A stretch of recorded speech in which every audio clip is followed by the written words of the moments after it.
সকল প্রশংসা আল্লাহর। আমরা আজকে এপিসোড 150 অতিক্রান্ত করে 151 শুরু করতে যাচ্ছি। প্রিয় শিক্ষার্থীবৃন্দ, আমাদের সাথে তোমাদের একত্রে পথ চলা, প্রতিটি পাঠে অংশগ্রহণ করা এবং নিজেদের মধ্যে মত বিনিময়ের যে একটি ধারা সৃষ্টি হয়েছে, এ ধারা অক্ষুণ্ণ থাকুক, অটুট থাকুক, এই আশা রেখে আজকের এপিসোড শুরু করছি 151। 151-এর যে সমস্ত ক্লাসের জন্য প্রযোজ্য, বিবিএ অনার্স থার্ড ইয়ার এবং বিবিএস পাস থার্ড ইয়ারের জন্য কস্ট অ্যাকাউন্টিং সাবজেক্ট এবং চ্যাপ্টারের নাম হচ্ছে ম্যাটেরিয়ালস। প্রিয় শিক্ষার্থীবৃন্দ, আজকের পাঠে তোমরা যা জানতে পারবে: ইস্যুকৃত মালের মূল্যায়ন পদ্ধতি সমূহ এর তৃতীয় পদ্ধতি ওয়েটেড এভারেজ মেথড বা ভরযুক্ত গড় পদ্ধতি। আমরা এর আগে দুটি পদ্ধতি সম্পর্কে বিস্তারিত আলোচনা করেছি এবং এই প্রসঙ্গে তোমাদের সাথে আমাদের যে পাঠ নেওয়া এবং পাঠ দেওয়া, এর মধ্যে ফাইফু এবং লাইফু এই দুটি পদ্ধতি আমরা শেষ করতে পেরেছি। আশা করি তোমরা এই দুটি পদ্ধতি খুব ভালোভাবে শিখে নিয়েছ। আজকে আমরা ওয়েটেড এভারেজ পদ্ধতি শুরু করতে যাচ্ছি এবং তোমাদের জন্য এই পাঠে আমরা বেশ চমৎকার একটি শিক্ষণীয় বিষয় নিয়ে আসছি। চলো আমরা ওয়েটেড এভারেজ মেথড দেখে নিই। ওয়েটেড এভারেজ মেথড বিভিন্ন গড় পদ্ধতির মধ্যে ভরযুক্ত গড় পদ্ধতি বা ওয়েটেড এভারেজ মেথড সবচেয়ে জনপ্রিয় ও বিজ্ঞান ভিত্তিক পদ্ধতি। এই পদ্ধতিতে মজুদ মালের মূল্য ও পরিমাণের ভিত্তিতে গড় হার নির্ণয় করা হয়, অর্থাৎ মজুদ মালের মূল্যকে মজুদ মালের পরিমাণ দ্বারা ভাগ করে ভরযুক্ত গড় নির্ণয় করা হয়। অন্যভাবে বলা যায়, যখন মাল ইস্যু করা হয় তখন স্টোরে যত মাল আছে তার সর্বমোট মূল্যকে সর্বমোট পরিমাণ দ্বারা ভাগ করলে ভরযুক্ত গড় মূল্য পাওয়া যায়। প্রিয় শিক্ষার্থীবৃন্দ, আমরা থিওরিটিক্যালি আলাপ করলাম, এবার আমরা একটি উদাহরণের মাধ্যমে সেটার ব্যাখ্যা জেনে নিই। যেমন স্টোরে মজুদ আছে 200 কেজি, প্রতি কেজি 12 টাকা করে 2400 টাকা, 300 কেজি 14 টাকা করে 4200 টাকা, মোট হচ্ছে 500 কেজি এবং টাকা হচ্ছে 6600। এক্ষেত্রে ওয়েটেড এভারেজ কত বা ভরযুক্ত গড় মূল্য কত? ওয়েটেড এভারেজ রেট এর সূত্র হচ্ছে value of stock divide by quantity of stock. কেমন? তাহলে আলোচিত উদাহরণে ভ্যালু অফ স্টক হচ্ছে 6600 টাকা, 6600, আর কোয়ান্টিটি অফ স্টক হচ্ছে 500 কেজি, ইকুয়াল টু 13.20 টাকা হচ্ছে ওয়েটেড এভারেজ রেট। প্রিয় শিক্ষার্থীবৃন্দ, আমরা একটি উদাহরণের মাধ্যমে ওয়েটেড এভারেজ মেথডটা জানার চেষ্টা করলাম। এখন আমরা একটি নতুন পদ্ধতি, তোমাদের ভালো লাগবে আশা করি, চিত্রের মাধ্যমে এই ওয়েটেড এভারেজ রেটটা কীভাবে নির্ণয় করা হয় সেটাও দেখে নেব। ওয়েটেড এভারেজ মেথড চিত্রের মাধ্যমে উপস্থাপন করা হচ্ছে। প্রথমে opening balance 3 units at the rate of টাকা 3000 ইকুয়াল টু 9000 টাকা। কেমন? আমরা এখানে সহজে বোঝার জন্য 3টি গাড়ির চাকার চিত্র দেখালাম। নেক্সট হচ্ছে 2 units at the rate of 3200 টাকা ইকুয়াল টু 6400 টাকা। 3টি চাকা আমরা ক্রয় করেছি প্রথমে, বা ব্যালেন্স ছিল, এখন 2টি চাকা ক্রয় করেছি। কেমন? তাহলে আমার অ্যাভারেজ রেট কত, ওয়েটেড অ্যাভারেজ রেট কত? 9000 প্রথম টাকা ইউনিটের 3টা ইউনিটের টাকা, আর 6400 শেষের 2টি ইউনিটের টাকা। কেমন? আর 3 আর যোগ 2 ইকুয়াল টু কত?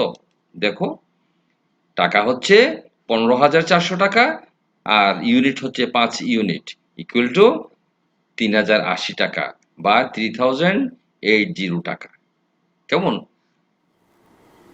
সুপ্রিয় শিক্ষার্থীরা, এই চিত্রের মাধ্যমে একদম পরিষ্কার যে কিভাবে ওয়েটেড অ্যাভারেজ মেথডের রেট নির্ণয় করা হয়। এখন আমরা প্র্যাকটিক্যালি একটা এক্সাম্পল নিয়ে আসছি, যেখানে একটা প্রশ্ন থাকবে এবং সেই প্রশ্নের আলোকে আমরা আনসার তৈরি করব। Example: the following is the record of receipts and issues of materials in Faisal Company Limited during the month of April 2019. April 1st, opening balance 200 units at the rate of Taka 4. April 3rd, purchased 800 units at the rate of Taka 5. April 8, issued 400 units. April 20, purchased 600 units at the rate of Taka 5. Requirement: prepare a store ledger account under weighted average method. Okay, Okay? তোমরা প্রশ্নটা ভালো করে দেখে নাও এবং বোঝার চেষ্টা করো যে এখানে মাত্র 4টি আইটেম আছে, একটা ওপেনিং আর 3টা হচ্ছে, একটা প্রথমটা 3 তারিখেরটা হচ্ছে পারচেজ, 8 তারিখেরটা হচ্ছে ইস্যু এবং 20 তারিখেরটা হচ্ছে পারচেজ। কেমন? প্রশ্নটা বুঝে নাও। এখন চলো আমরা আনসারের দিকে যাই। উপরে হেডলাইন দিতে হবে Faisal company limited store ledger under weighted average method, আর এখানকার যে মিনিমাম লেভেল ম্যাক্সিমাম লেভেল এগুলো যথারীতি লিখতে হবে। এখন আমরা ছকের মধ্যে ফিরে আসছি। Date, particulars, receipts, issue and balance. Opening 1st April 200 units at the rate of Taka 4 equal to 800 টাকা। April 3rd, purchase 800 units, আমরা রিসিপ্টের কলামে লিখলাম 800 units, rate 5, টাকার ঘরে 4000 টাকা, 4000 টাকা। এখন ব্যালেন্সের ঘরে গিয়ে 200 plus 800 equal to 1000 unit, 800 plus 4000 টাকা equal to 4800 টাকা। এখন একটু আগে যে গড় আমরা আলোচনা করেছি সূত্র, টাকাকে ইউনিট দিয়ে ভাগ করে যে রেজাল্ট পাওয়া যাবে সেটা হচ্ছে ওয়েটেড অ্যাভারেজ রেট। চলো আমরা নিচে একটা নোটের মাধ্যমে সেটা দেখার চেষ্টা করি। 800 weighted average rate equal to 800 টাকা ইউনিট। কেমন? 800 টাকা প্লাস 4000 টাকা divide by 200 unit plus 800 unit equal to 1000 unit. Okay, তাহলে কি দাঁড়ালো? ইকুয়াল 4800 টাকা divide by 1000 KG unit. Okay, result কি? রেজাল্ট দেখার আগে আমরা ব্যালেন্সের টাকা কত, টোটাল টাকা কত? 4800। ব্যালেন্সে কোয়ান্টিটি কত? 1000 ইউনিট। এখন দেখো রেজাল্ট কত? 4.80 টাকা। এই 4800 টাকাকে 1000 টাকা দিয়ে ভাগ করলে এই টাকাটাই বের হয়। এটাই হচ্ছে ওয়েটেড এভারেজ রেট। নেক্সট আমরা তারিখটা দেখি। প্রথমে আমরা যেহেতু নেক্সট পেজে চলে আসছি, ওপেনিং ব্যালেন্সটা আমাদেরকে আনতে হবে। 1000 ইউনিট, 4.80 টাকা রেট এবং 4800 টাকা total. April 8, issued 400 units. Issue মানে হচ্ছে গুদাম থেকে চলে যাওয়া। তাহলে 1000 টাকা থেকে 1000 ইউনিট থেকে 400 ইউনিট চলে যাবে। কেমন? তাহলে থাকবে কত? 600 ইউনিট। রেট কোনটা? আগের দিনের রেট। যেহেতু এভারেজ রেট, এখানে 1 2 3টা রেট নাই, 4টা রেট নাই, সুতরাং একটা রেট আছে, সেই রেটটাই এখানে আমরা প্র্যাকটিক্যালি দেখাবো। এবং 400 ইউনিট ইন্টু 4.80 টাকা ইকুয়াল টু 1920 টাকা। ওকে, যেহেতু এটা ইস্যু হয়েছে সেহেতু এটা মাইনাস হবে। 1000 মাইনাস 400 ইকুয়াল টু 600। 4,800 টাকা মাইনাস 1,920 টাকা ইকুয়াল টু 2,880 টাকা। চলো এখন আমরা একটু নোটের মধ্যে বিষয়টা বুঝে নিই। Weighted average rate equal to 4,800 minus 1,920 টাকা ইকুয়াল টু কি হয় দেখো 2,880 টাকা, আর 1,000 unit minus 400 unit equal to 600 unit ভাগ করলে কত হয় দেখো 4.80 টাকা। ওকে, আবারও 4 টাকা 80 পয়সা পেলাম আমরা ওয়েটেড এভারেজ রেট। নেক্সট হচ্ছে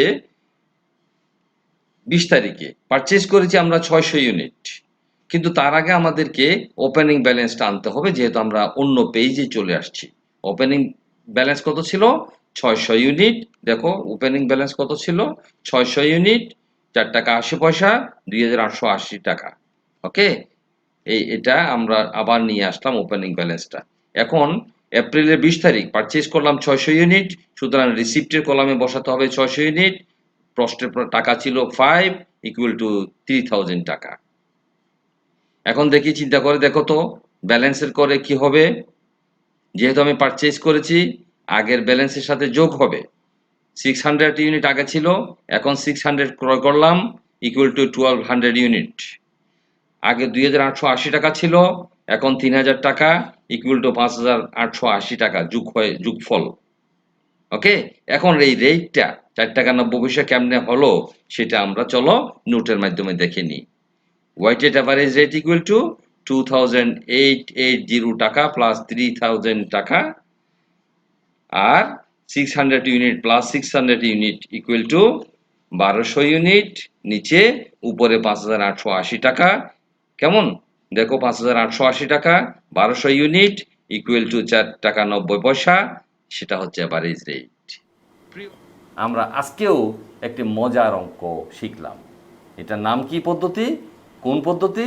ওয়েটেড অ্যাভারেজ মেথড। কেমন? আশা করি তোমাদের ভালো লাগছে, তোমরা বুঝতে পেরেছো। তোমাদের কমেন্ট করবা, এবং তোমরা যারা এই পাঠে অংশ নিয়েছে এবং তোমরা সবাই মিলে এই পাঠে নিজেদের এই আমার এই ইউটিউব চ্যানেলটি নিজেদের আয়ত্তে রাখার জন্য সাবস্ক্রাইব করে রাখবা। প্রিয় শিক্ষার্থীরা ভালো থেকো, প্রিয় ভিউয়ার্স এবং সম্মানিত অভিভাবক মণ্ডলী, আসসালামু আলাইকুম, আল্লাহ হাফিজ।